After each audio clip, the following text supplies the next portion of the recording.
இன்றைய தினம் மாண்புமிகு தமிழ்நாட்டினுடைய முதலமைச்சர் திரு ஜோசப் விஜய் அவர்கள் முன்னாள் முதலமைச்சர் ஸ்டாலின் அவர்களை பத்தி அவருடைய தோல்வியை குறித்து நக்கல் செய்யற விதத்துல பேசியிருக்கிறாங்க. உங்களுக்கு தெரியுமா தலைவர் ஸ்டாலின் யாருங்கிறது உங்களுக்கு தெரியுமா? மே 7ஆம் தேதி 2021ஆம் ஆண்டு முதலமைச்சரா பதவியேற்றார். பதவியேற்ற உடனே மே 20ஆம் தேதியே அவரு மற்ற மாவட்டத்துக்கு சுற்றுப்பயணம் மேற்கொள்ள போயிட்டார். எதுக்காக? விவசாயிகளை அவர்களை சந்திச்சு பேசுறதுக்காகவும், குறுவை சாகுபடி அதுக்கான முன்னேற்பாடு எல்லாத்தையும் பண்றதுக்காகவும், காவிரி பாசன வாய்க்கால் அதை எல்லாத்தையும் தூர்வாடுறதுக்காகவும் இந்த பணிகள் எல்லாம் ஆய்வு பண்ணணும் அப்படின்னு சொல்லிட்டு அவர் கிளம்பி போயிட்டாரு. நீங்க எங்க சார் இது வரைக்கும் போனீங்க? நீங்களும் பதவியேற்று 40 நாள் ஆயிடுச்சு. இது வரைக்கும் ஒரே ஒரு இடத்துக்கு தான் வெளியூர்ல தமிழ்நாட்டை நீங்க போறீங்க.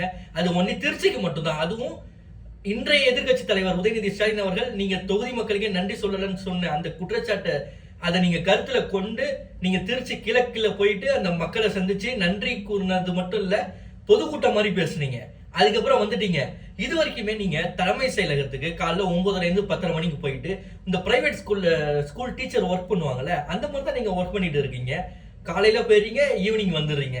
இதே தான் நடக்குதே தவிர்த்து நீங்க பதவி ஏற்று கிட்டத்தட்ட 45 நாள் ஆக போகுது. ஆனா இது வரைக்குமே நீங்க தமிழ்நாட்டுல மற்ற மாவட்டத்துக்கு எங்கேயுமே போயிட்டு உங்களுடைய ஆய்வுகளையும் நீங்க எதுவும் செய்யல, மேற்கொள்ளல, எதுவுமே பண்ணல. ஆனா நீங்க யார கேலி கிண்டல் பண்றீங்க? கோவிட் காலத்திலேயே பிபி கிட்ட போட்டுக்கிட்டு ஆய்வு பண்ண முன்னாள் முதலமைச்சர் முத்துவேல் கருணாநிதி ஸ்டாலின் அவர்களுடைய தோல்வியை குறித்து நீங்க சட்டமன்றத்துல பேசுறீங்களா? அதுவும் இப்படி நீங்க செஞ்சு காட்டுறீங்களா?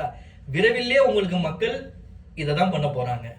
உங்களுடைய யாராக இருந்தாலும் அவர்கள் ஒரு நாள் உயர்வார்கள், ஒரு நாள் தாழ்வார்கள்.